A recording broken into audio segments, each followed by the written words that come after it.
इस क्वेश्चन में देखो बच्चों क्या कहा गया है, इन ए टूर्नामेंट ए टीम प्लेज 10 मैचेस। एक टूर्नामेंट हुआ, मान लो क्रिकेट का है, इंडिया की टीम ने 10 मैच खेले, विनिंग और लूजिंग की प्रोबेबिलिटी अपने को दे रखी है ना, जीतेगी उसकी प्रोबेबिलिटी 1/3 है, हारेगी प्रोबेबिलिटी कितनी है 2/3। मतलब मान लो कि जीतना की प्रोबेबिलिटी, सक्सेसफुल होना यानी कि पी की वैल्यू कितनी है 1/3, और हारना मतलब क्यू की वैल्यू कितनी है 2/3। ये हो गया।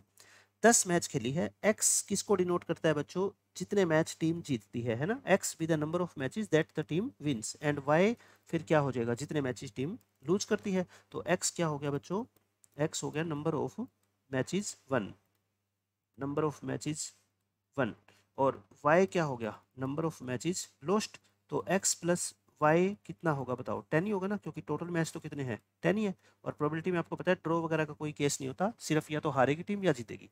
और आपको इसकी प्रोबेबिलिटी दे रखी है p, तो और 3 की पावर 9 इंटू पी निकालना है। कहने का मतलब आपको इस इवेंट की प्रोबेबिलिटी निकालनी है। इसका क्या मतलब होता है बताओ मेरे को, x माइनस वाई का मोड का मतलब क्या होता है, difference between X and Y है ना, एक्स और वाई का जो डिफरेंस है, मतलब जितने मैच इंडिया जीती है, जितने मैच हारी है, उनका डिफरेंस वो क्या होना चाहिए, इज 2 और लेस देन 2 है ना, और लेस देन 2। वो जो डिफरेंस है वो या तो क्या होना चाहिए 2, या बच्चों उससे क्या होना चाहिए छोटा। अब ये डिफरेंस क्या क्या हो सकता है, मैं आपको एक टेबल बना के दिखा देता हूँ, और फिर उसमें से क्या क्या चीजें हमारे काम की है आप खुद ही पहचान लोगे। देखो ये एक्स लिख देता हूँ, ये वाई लिख देता हूँ, दोनों का सम कितना है 10 है, तो ये 0 से स्टार्ट कर दें, क्योंकि हो सकता है एक भी मैच ना जीते इंडिया है ना, सारे के सारे हार जाए, ये वाई हारे हुए। फिर इसको एक एक बढ़ाते जाओ, 3 4 5 6 7 8 9 10, इसको एक एक कम करते जाओ। सिंपल सी बात है, दोनों का सम कितना होना चाहिए 10 होना चाहिए ना, 7 6 5 4 3 2 1 और 0। लेकिन अब आप मेरे को बता दो कौन सा केस पॉसिबल है जिसमें एक्स और वाई का गैप 2 या 2 से कम हो। 2 या 2 से कम, देखो 0 और 10 का गैप तो कितना होता है बच्चों 10, वो तो हो ही नहीं सकता ना। 2 या 2 से कम तो देखना, एक तो ये होगा, और एक ये, और एक ये तीन ही हो सकते हैं केस मेरे ख्याल से तो है ना, क्योंकि बाकियों में तो गैप देख लो, इन एक्स और वाई का जो गैप है ना वो बाकियों में सब में क्या है 2 से ज्यादा है। 2 या 2 से कम, इनमें गैप कितने का है बच्चों 2 का, इनमें गैप कितने का है ही नहीं, इनमें गैप कितने का है 2 का, और वो चलेगा है ना। 2 या 2 से कम का गैप बच्चों चलेगा।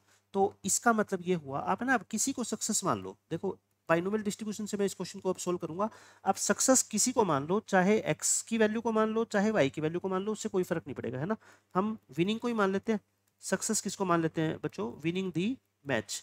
तो इसका मतलब हम सिर्फ एक्स की वैल्यू को कंसीडर करके चल रहे हैं। एक्स की वैल्यू क्या क्या हो सकती है बताओ, 4 5 और 6। यही वाई की है वैसे तो, 4 5 6 वाई की है ना, उससे कोई फर्क नहीं पड़ता। तो यानी अपनी जो आंसर है पी, प्रोबेबिलिटी पी क्या होगी बताओ, सक्सेस यानी कि एक्स की वैल्यू 4 हो सकती है, एक्स की वैल्यू 5 हो सकती है, और एक्स की वैल्यू 6 हो सकती है। ठीक है, अब आप मेरे को बता दो बाइनोमियल डिस्ट्रीब्यूशन के अंदर फॉर्मूला क्या होता है, एनसीआर, यानी कि टोटल मैचेस कितने हैं 10, और 10 में से अपने को जीतने कितने हैं 4 है ना, 10C4। और अब की बार वैल्यू मत पुट करना 1/3 2/3, पी पुट करो है ना। पी की पावर क्या होती है बच्चों आर, और क्यू की पावर कितनी होती है एन माइनस आर, मतलब कि 6। P5 कितना होगा 10C5, और P की पावर 5 Q की पावर 5 हो जाएगा, इक्वली है ये तो। ये कितना हो जाएगा बच्चों 10C6, और P की पावर कितनी हो जाएगी 6, और Q की पावर कितनी हो जाएगी 4। अब 10C4 कितना होता है, 10C4 आप सोल्व करके देख लो, 210 होता है ये है ना। P की पावर 4 और Q की पावर 6, ये 252 सबको याद ही होता है, P5 Q5, और 10C4 और 10C6 तो इक्वली होते हैं, ये P6 Q4 कॉमन ले लो बच्चों। 210 और 252 में 42 कॉमन आता है ना, क्योंकि ये 42 5 जा होता है, ये 42 6 जा होता है, तो ये 5। अच्छा एक और बात कॉमन ले लो, P की भी पावर कॉमन ले लो, Q की भी पावर कॉमन ले लो है ना। P की सबसे कम पावर कितनी है देखो 4, और Q की भी सबसे कम पावर कितनी है 4, तो ये कितना आ गया 5Q²। ये कितना आएगा बच्चों 6PQ, और ये कितना आएगा 5P² है ना, ये आ गया। तो ये किसकी वैल्यू है P की, सोल्व कर लो। देखो नेक्स्ट पेज पे सोल्व कर देते हैं हम। P की वैल्यू बस कैलकुलेशन, और कुछ है ही नहीं इस क्वेश्चन में। P4 Q4 हमने कॉमन लिया था, और उसके बाद अंदर क्या बचा था 5Q² प्लस 6PQ, और प्लस में 5P² है ना, आई थिंक यही बचा है। ठीक है, अब PQ की क्या कर दो, वैल्यू पुट कर दो। PQ की बच्चों वैल्यू पुट करो। P कितना है बताओ, सक्सेस होने की प्रोबेबिलिटी 1/3, और Q कितना है 2/3, और 5 इंटू Q कितना है 2/3, तो 2/3 का स्क्वायर करोगे तो कितना आ जाएगा 4/9 आ जाएगा ना। 6PQ, P है 1/3, Q है 2/3, और 5 इंटू पी का स्क्वायर यानी 1/3 का स्क्वायर, सिंप्लीफाई कर दो बस इसको 42। अच्छा ये 1/3 की पावर 4, 2/3 की पावर 4 इकट्ठा लिख दूं, 1/2 इंटू 2/3, 1/3 इंटू 2/3 की पावर 4, ये कितना हो जाएगा बताओ, 2/9 हो जाएगा क्या, यानी कि 2/9 की पावर कितनी हो जाएगी 4, एक साथ लिख दिया मैंने, ठीक है। आपकी जैसा मन करे वैसा कर लो। ये कितना हो गया 6 2 जा 12/9, काटना नहीं है, नीचे 9 9 रखो, ठीक है। और ये कितना हो गया 5/9। तो देखो 42, 2 की पावर 4 कितना होता है 16, 9 की पावर 4, यहाँ से 9 एलसीएम लोगे तो कितना आ गया 25, 37 आ गया क्या, 37/9। कुल मिला के 42 इंटू 16 इंटू 37 अपॉन में बच्चों 9 की पावर 5 कहो या 3 की पावर क्या कहो 10 कहो, बात तो एक ही है। तो अब क्वेश्चन के अकॉर्डिंग अपने को क्या दे रखा है बताओ, अपने को क्वेश्चन के अकॉर्डिंग देख लो ध्यान से, क्या गिवन है अपने को, निकालना क्या है बच्चों, 3 की पावर 9 पी निकालना है ना, यानी कि पी तो निकल ही गया, तो 3 की पावर 9 इंटू पी निकालना है, तो दोनों तरफ 3 की पावर 9 से बोलो मल्टीप्लाई कर दूं क्या, आपको ये बात समझ आ गई।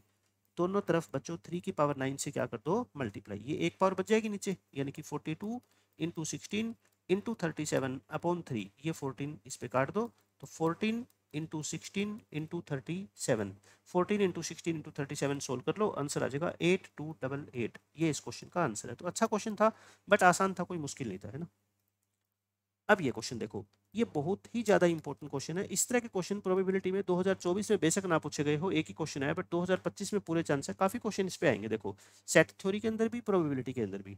सेट थ्योरी के अंदर मैंने बहुत बार आपको ये समझाया है कि वेन डायग्राम आपको बिल्कुल क्लियर होना चाहिए। एक्चुअली ये वाला डायग्राम तो जो मैंने बना रखा है, ठीक है, इस वाले शेडेड पोर्शन को, ब्लैक वाले शेडेड पोर्शन के 4 नाम होते हैं आपको पता है, ए ओनली कह लो, या ए माइनस बी, ए में से बी को माइनस कर दो, है ना, या ए में से बच्चों ए पूरे सर्कल में से इंटरसेक्शन वाला पार्ट हटा दो तो ये बच जाएगा ना, यानी कि इस पार्ट का नाम, ये सबसे इंपॉर्टेंट है एक तो याद रखना, ए माइनस ए इंटरसेक्शन बी, मतलब पूरे ए सर्कल में से इंटरसेक्शन वाला पार्ट हटा दो तो बताओ ये ब्लैक वाला नहीं बच जाएगा, है ना।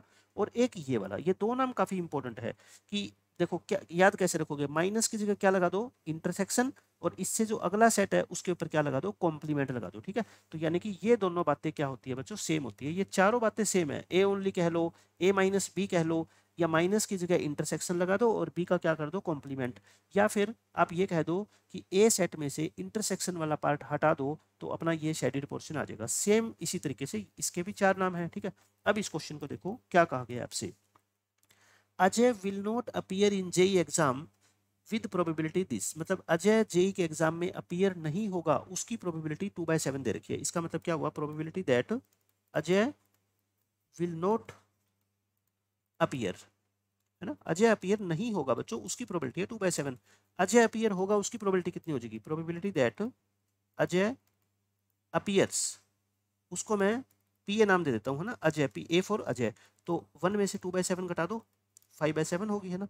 यानी कि अजय जेई के एग्जाम में अपीयर होगा, वो डरेगा नहीं एग्जाम में अपीयर होने से, उसकी प्रोबेबिलिटी है 5/7, ये हो गया। वाइल बोथ अजय एंड विजय, दो बच्चे हैं, एक अजय और एक विजय, दोनों के दोनों अपीयर होंगे एग्जाम में, उसकी प्रोबेबिलिटी कितनी है बच्चों, ये है ना। इसका मतलब बोथ का मतलब क्या होता है, एक अजय, ठीक है, और एक विजय, और बोथ का मतलब बच्चों क्या होता है इंटरसेक्शन, है ना, ए एंड बी का मतलब क्या होता है ए इंटरसेक्शन बी, दोनों अपीयर होंगे, उसकी प्रोबेबिलिटी कितनी है 1/5, ये क्वेश्चन के अकॉर्डिंग है, समझ गया आप मेरी बात। एंड का मतलब बच्चों क्या होता है सेट्स में इंटरसेक्शन, और का मतलब क्या होता है यूनियन, और एंड का मतलब क्या होता है हमेशा इंटरसेक्शन, है ना, ए भी होगा बी भी होगा, या अजय भी होगा विजय भी होगा। Then the probability that Ajay will appear in the exam and Vijay will not appear. अब आप मेरे को एक बात बताओ, अपना आंसर क्या है, answer probability that Ajay appears, Ajay appears, Vijay will not appear and Vijay does not appear, है ना, ऐसे लिख दूं डज नॉट अपीयर। अब सिंपल लैंग्वेज में लिख के दिखाता हूं, देखो अजय अपीयर्स को मैं ए नाम दे दूं, है ना, अजय अपीयर, ऊपर देखो मैंने क्या नाम दिया, अजय अपीयर होने को पी ए नाम दिया था ना, एंड का मतलब क्या होता है इंटरसेक्शन, विजय अपीयर नहीं होगा तो बताओ वी तो होता है विजय अपीयर होगा, इसके ऊपर क्या लगा दूं कॉम्प्लीमेंट लगा दूं। अब आप समझ गए मेरी बात। अब आप मेरे को ये बता दो ये क्या होता था, ए ए इंटरसेक्शन वी कॉम्प्लीमेंट, आप कहते हो सर इंटरसेक्शन को हटा के माइनस लगा दो और इससे अगले वाले सेट का कॉम्प्लीमेंट हटा दो, है ना, या इससे ये कह लो, और इसका एक और मतलब क्या होता था ए में से इन दोनों का इंटरसेक्शन हटा दो, बताओ यही होता है ना। अगर वी से आपको कंफ्यूजन हो रही है तो वी की जगह आप क्या लिख लो बी लिख लो, है ना, उससे कोई फर्क नहीं पड़ेगा। तो मैं आपको ये कहना चाहता हूँ इसका मतलब क्या है कि ए की प्रोबेबिलिटी में से इंटरसेक्शन की प्रोबेबिलिटी बच्चों हटा दो, इंटरसेक्शन की प्रोबेबिलिटी सब कुछ क्वेश्चन में गिवन है। देखो ए की प्रोबेबिलिटी कितनी है 5/7 और इंटरसेक्शन की प्रोबेबिलिटी कितनी है 1/5, तो आंसर कितना आ गया 35। 25 माइनस 7 यानी 18/35 इस क्वेश्चन का आंसर है। मैंने आपको बिल्कुल सिंपल लैंग्वेज में बता दिया, बस कई बच्चे वी में कंफ्यूज हो जाते हैं। अगर आपको वी में कंफ्यूजन है ना तो वी की जगह आप क्या मान लो, बी मान लो, ठीक है, कि अजय विजय एग्जाम में पास होगा, प्रोबेबिलिटी दैट विजय अपीयर्स, पास हो या अपीयर हो, अपीयर्स, उसको आप पी बी नाम दे दो, है ना, ताकि वी की जगह आप क्या लिख पाओ बी। फिर आप समझ जाओगे कि ए इंटरसेक्शन बी कॉम्प्लीमेंट को तो हम ए माइनस बी बोलते थे और ए माइनस बी को हम ये बोलते थे, है ना। मैंने ये क्यों लिखा, ये क्योंकि मेरे को ए की भी प्रोबेबिलिटी दे रखी है और दोनों के इंटरसेक्शन की भी प्रोबेबिलिटी दे रखी है, इसलिए मेरे को ये लिखने की जरूरत पड़ी, ठीक है।